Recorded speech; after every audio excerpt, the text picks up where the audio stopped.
Thanks for downloading the In Our Time podcast. For more details about In Our Time and for our terms of use, please go to bbc.co.uk/Radio 4. I hope you enjoy the programme. Hello. In the early 19th century, the Northamptonshire so-called peasant poet John Clare took a look at the countryside and didn't like what he saw. He wrote, "Fence meeting fence in owner's little bounds, of field and meadow, large as gardens' grounds. In little parcels, little minds to please, with men and flocks imprisoned, ill at ease." He is referring to the effects of the 18th century enclosures, literally the fencing in of land to stop others from using it. This apparently simple act has been hugely controversial. For some, enclosure underpinned the economic and agricultural development of modern Britain. For others, it was an act of theft, the turning of common land into private property that impoverished the many for the sake of the few. But what really happened during the era of 18th and early 19th century enclosures? Who gained, who lost, and what role did enclosures play in the agricultural and industrial transformation of this country? With me to discuss the enclosures of the 18th century are Mark Overton, Professor of Economic and Social History at the University of Exeter, Rosemary Sweet, Director of the Centre for Urban History at Leicester University, and Murray Pittock, Bradley Professor of English Literature at the University of Glasgow. Rosemary Sweet, can you explain to us what enclosure actually means? Well, enclosure took place when there was a transfer from the traditional system of open field farming to a system where you had enclosed fields. So what would happen is that before enclosure you'd have a system of open fields which might be several hundred acres in size, and these would be divided up into strips which the property owners would farm. These strips might be scattered and they weren't separated by fences or hedges. They were simply strips of land within these large several hundred acre fields. There would also be land which was common land which would be used for grazing. What happens through enclosure is that these strips are consolidated so that the property owners end up with unified units of land, and these are marked out through fences or hedges, and you have absolute property rights over them. That before enclosure, with the open field system, there was a common right usage of this land, that the fields would be farmed communally, that you had to have consensus as to when you were going to plough or when you were going to let the animals in to the land when it had been harvested in order to manure the land. You needed consensus. But after enclosure, the land was yours and you could farm it as you wished. You didn't have to be part of a greater unit, if you like, that you had greater autonomy and you had absolute property rights over it. Can we just develop the idea of the common land, because it's a phrase that comes easily and a lot of people have a bit of an idea about it, but it's worth going into more detail. What was the common land for small farmers, labourers, yeoman farmers and that sort of thing? What could they do on the common land? Well, common land wasn't land which was open to the general public. It was land over which people in that village generally had rights, so that anybody who owned property or who indeed was a tenant of property in that village to which the common land belonged had the right to use that land. The land actually nominally belonged to the lord of a manor, but the inhabitants of the village had rights of usage, which might be pasturing cattle, or it might be collecting turf from the ground, which could be used for fuel. It might be collecting firewood. It might be collecting any kind of fruit or berries or other kind of subsidiary food. It might be for keeping geese on, but it was rights of usage. And customary rights. Customary rights of usage, yes. And this went quite far down the class chain, didn't it? When you say property, you just had to own a little bit, a tiny little bit of land, and you could go onto this common land. Yes. And it could be a big part of your income for the people who are scraping a living. It could be a big part of the living they scraped. Indeed. In theory, you had to be able to support a cow in order to be able to pasture it on the common land. But the right to pasture cows was one which could extend right, as you say, extend right down the social chain, so that people with very, very small holdings of land, possibly only 1 or 2 acres, might have rights of common land. And you also had squatters who were simply established rights by usage. They didn't actually own any property, but they simply established customary rights. And the right to pasture a cow could actually be a very important part of a family's income. There are calculations which suggest that the profits from having a cow, if you like, from producing the milk and other byproducts, could actually amount to at least the value of half a year's annual wages. And so this could be a crucial supplement to families' incomes. And equally important would have been the right to gather firewood, because fuel was one of the most expensive items in a householder's expenditure. And if you didn't have fuel, you couldn't cook, you weren't able to heat, and the standard of living would go down dramatically.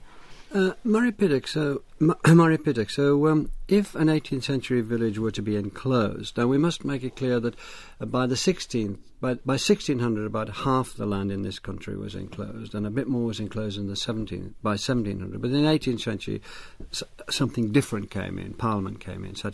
But we'll come to that in a moment. But if the village were to be enclosed, what would happen, and who would do well from it, who would do badly from it? Well, the kind of people who would do well from the enclosure of the land were doubly landowners. First of all, because they had greater freedom to use the land and on a larger scale than ever before, to develop it and to improve it. And it's no real coincidence that improvement of the land comes together with the last major phase of enclosure. Secondly, landowners would benefit from being able to sell the land because commercial successes in the city and elsewhere wanted to buy land in increasing numbers in the 17th and 18th centuries, and the price of land in real terms went up. So you got a double whammy for as far as the landowners were concerned. The Church of England clergy whose income depended very heavily on rental from land, benefited enormously. By 1823, the canons of Durham Cathedral were on £3,000 a year, which was between 50 and 100 times the annual salary of a village schoolmaster. So the status of the Church of England, particularly clergy in good livings, changed enormously in the 19th century. And thirdly, arguably, in terms of benefits, the landscape benefited with the draining of bogland in Scotland, with the improvement of heathland in England, and with afforestation as well. In terms of the people who lost out, obviously the people who lost out were people with common rights of the land. They lost out very largely, but also people who continued to have some rights in the land as tenant farmers lost out, because increasingly, this was part of the process of the loss of common rights, increasingly they were asked for rent in cash terms rather than in kind terms. So you couldn't use chickens for rent anymore. It had to be cash on the nail, and that combined with a loss of, for a small tenant farmer, gathering firewood could be a ploughman's wages a week in terms of income, as Rosemary was suggesting. That actually started to drive them towards the wall towards the end of the 18th century, so they lost out. And just to show that it wasn't all bad, highwaymen lost out as well, because the enclosure of the heaths round London meant that the hideouts and the places where highwaymen could rove were no longer so bleak, so open, and so in common as they have been before. And so it's no coincidence the last recorded highway robbery was in 1831, towards the very end of this period. Was the idea of absolute rights over property, did that get a big kick forward in the 18th century? Because I have an idea, and if I'm wrong, you'll knock it on the head, we'll move on, that although you, the landlord of the manor, owned the land, customary rights meant that the people around could drift onto it, they could raise their cattle, they could collect the firewood, and so on and so forth. But when you fence it in, it became your absolute property. Is that right?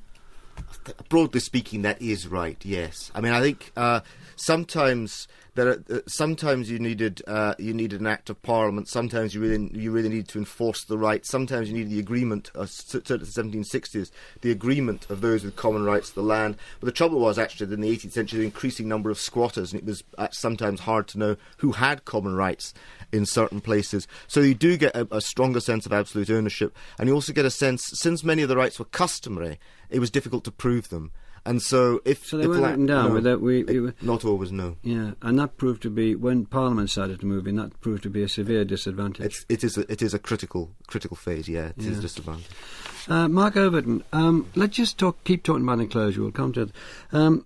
What effect would it have on a village? I mean, I'd like listeners, I like myself actually, to know about the appearance. So we've got a place, let us say in Cumberland, and on the Solway Plain, very rich plain there, strip farming, large holdings and so on and so forth. It's what it is in 1700. Enclosure by 1800. How has it changed? What's different about the way it looks? Well, as John Clare said, new farms, new fences. The farms would move out of the centre of the village. With an open field farm, all the farms tended to be in the centre of the village because that was the optimal place to be. If your land was scattered around, you were in the centre of it. So the farms would move out. The farms tended the farmhouses would tend to have the farms around them. There'd be ring-fence farms. After enclosure? After enclosure. Yeah. Many more fields, often with straight lines. If a field boundary wiggles, it's old. If it's straight, it's probably dating from the 18th century with enclosure. And hedges, of course, often hawthorn, because it grew very quickly and was pretty good at keeping stock out. Hawthorn on the bar. Yeah. Yes, indeed. New roads, often as well, but many rights of way cut off. I mean, it was part of removing common rights. The rights to walk from A to B would be curtailed, so people would have to find new ways of actually moving around a village. Would it change the structure of the village? You've talked about the farms. When you say moving out, would they literally build it somewhere else, or would they build the land around themselves? No, they'd build new farmhouses. You can see many 18th century, 19th century farmhouses sitting on their own, a mile or so away from what was formerly a nucleated village.